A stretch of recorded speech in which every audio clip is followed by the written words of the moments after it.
Is Bernie Sanders now helping Donald Trump?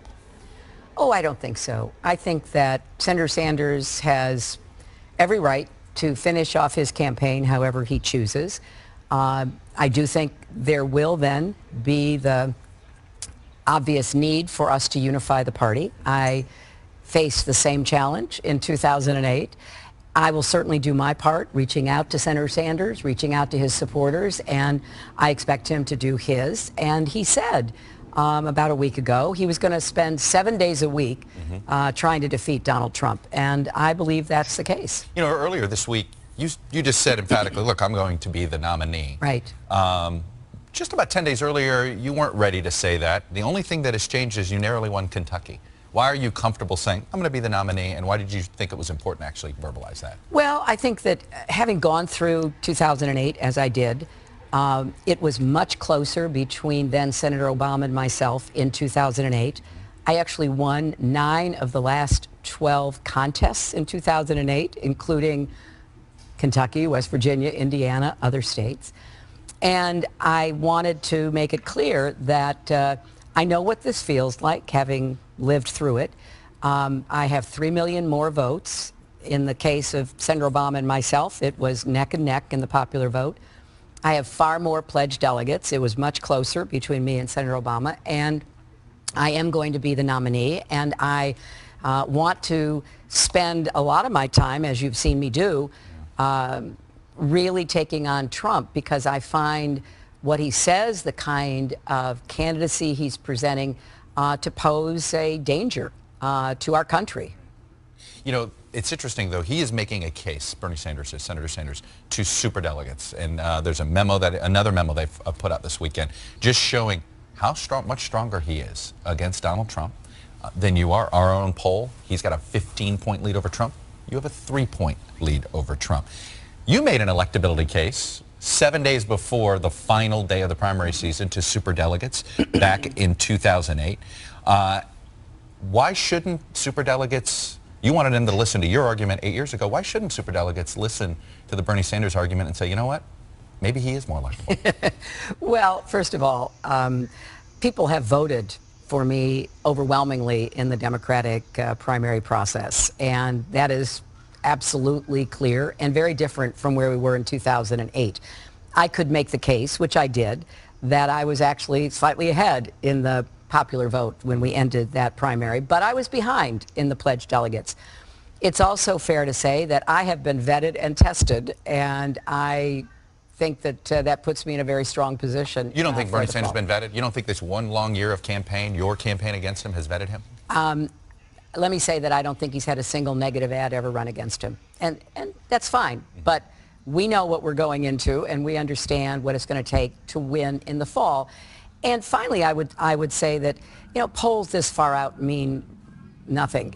They certainly mean nothing to me, and I think if people go back and look, they really mean nothing in terms of analyzing what's going to happen in the fall. Do you think this lead for Sanders is an illusion, a little bit?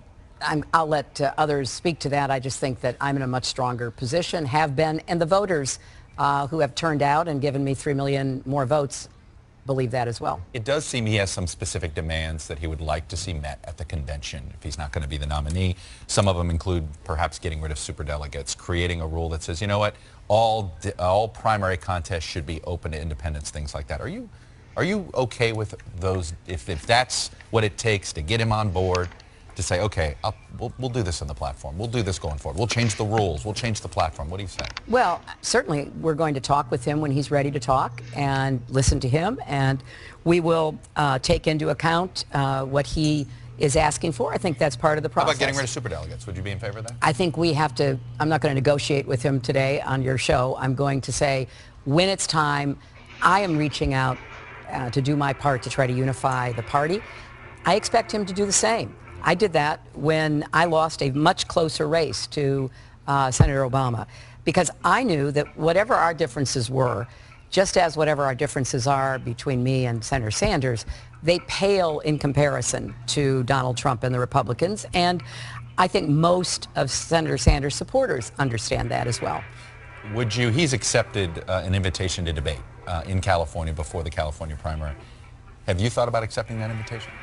We'll consider it, but I'm really So you're focused. not ruling it out yet?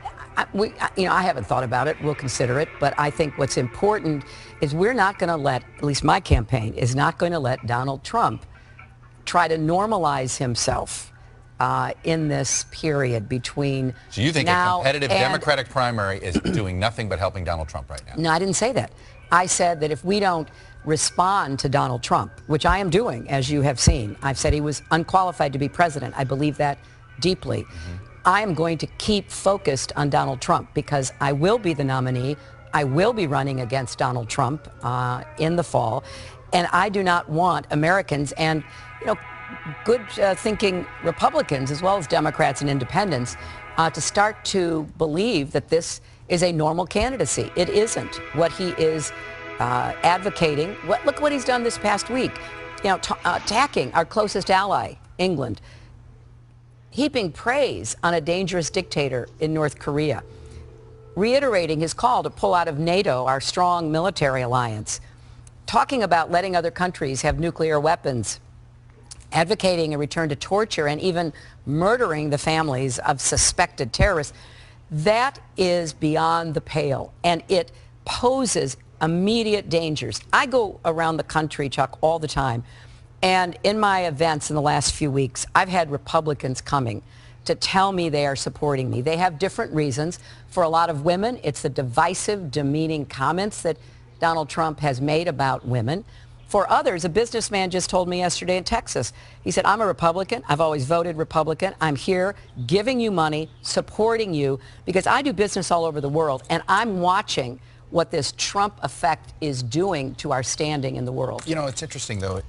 There's a lot of Democrats that are quietly nervous that your candidacy isn't responding to what the populace wants right now, right? The populace wants major change. The populace wants major shakeups. And in some ways, your campaign has been about you're going to build on the progress Barack Obama has made. That isn't what this electorate is saying. This electorate is saying they want major changes. We have our own poll. We asked them, do you want essentially testing your message versus testing his message, even if it comes with an unpredictability?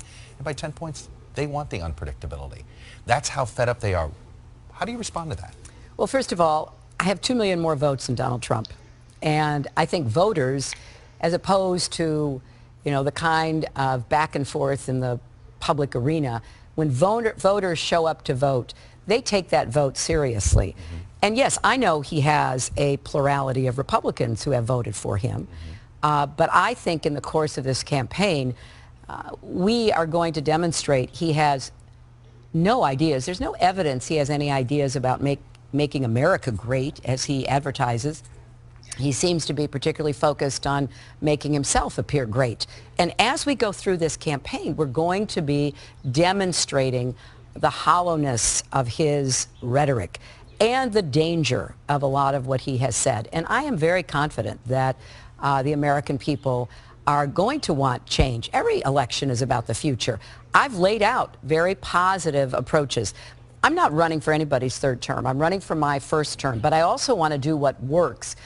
My goal is to produce positive results for the American people, more good jobs, rising incomes, the kinds of tangible progress that I think people are yearning for and they need and deserve to see.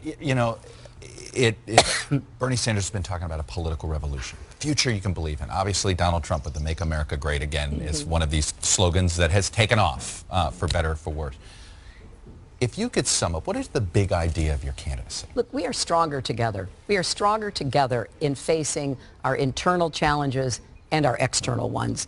We are stronger together if we work to improve the economy, and that's going to mean trying to get the Republicans to do what will actually help produce more jobs, like we saw in the 1990s. We are stronger together when we have a bipartisan, even nonpartisan foreign policy that protects our country and that provides the kind of steady, strong, smart leadership that the rest of the world expects from us. And I know that slogans come and go and all the rest of it. But when I look at where we are in our country together, we need to unify the country. We are stronger together when we act on a set of plans and priorities that will redound to the benefit of the American people. How do you do it? You're a polarizing figure right now in American politics. You have an unfavorable rating that is almost as high as Donald Trump's. How do you do it? Well, it's not as high, and No, it's not, but it's pretty, well, it's look, pretty high. but he's gotten pretty polarizing. He's polarizing. Well, how do you do it if you're elected president? This is just a the way, polarized country. Just the way I did it when I was First Lady, Senator, and Secretary of State. When I have these jobs, Chuck, I actually get things done, and I work with people across the aisle. Honestly, I worked with Republicans in the 90s to create the Children's Health Insurance Program. I worked with Tom DeLay, the hammer in the House, to reform adoption and foster care. I worked with practically every Republican, and I worked as Secretary of State to get things done, to reduce nuclear weapons, for example, between Russia and myself. So I have a track record, and I'm going to remind people of that because it's not just rhetoric for me. When I was Secretary of State, I had a very high approval rating, as you can go back and check, because I was doing a job that people could see. When I get into the arena, and all of the negativity that's been thrown at me for 25 years is recycled and put out there, I know I've got work to do, but I'm very confident that it's going to be successful. I know we're over, but I got a couple more questions. Number one, you said Bill Clinton, you were going to basically put him in charge of getting this economy going again. Can you what does that mean? Well, what I said in Kentucky and West Virginia is that there are parts of our country that have been left out and left behind for too long. And I am going to ask my husband, who has a great track record in creating jobs, putting people to work, revitalizing communities, to be in an advisory role, working with me, working with our cabinet, to try to figure out what we can do. You know, every First Lady has taken on special projects, and I think my husband's understanding of how to get this economy moving in places that have been left behind will be incredibly valuable. Both Donald Trump and Bernie Sanders have been running against some of the economic policies of the 90s. Trade, Wall Street. 83 million new jobs. They're not running against incomes going up for every American, not just those at the top. They're not running against median family income going up 17%, and for African Americans, 33%, and lifting more people out of poverty and ending up with a balanced budget and a surplus. Now, I have said I want to renegotiate NAFTA. I voted against the only multinational trade deal that came before me when I was in the Senate. I have stated my opposition to the Trans-Pacific Partnership based on what it was negotiated to include. So I'm more than happy to take on that argument. But I ask people, when they criticize the 90s, what do they criticize, the peace or the prosperity? Because I think a lot of Americans, as I travel around the country, think of that as being a time when they thought they were getting ahead. Then we ran smack dab into the failed Republican economic policies. And I know you're not going to reveal how you're vetting for a running mate, but you saw this process up close with Al Gore. What did you learn from that process of your husband picking Al Gore and the governing structure that he was involved in that you're going to use going forward? The most important thing is to pick someone who you have absolute confidence in can be president. That's more important than any characteristic. And then someone you can work with, someone that you believe will be a good partner, not just to you, but to the rest of the government, someone who can go around the country, as Joe Biden has done very well, in explaining and advocating for the policies of the Obama administration. Mark Cuban. Yes. I did an interview with him earlier. He expressed serious interest. If you called him up and said, I want to vet you to be my running mate, he'd listen. What do you say to that? I think we should look widely and broadly. It's not just people in elective office. It is successful business people. I am very interested in that, and I appreciate his openness to it.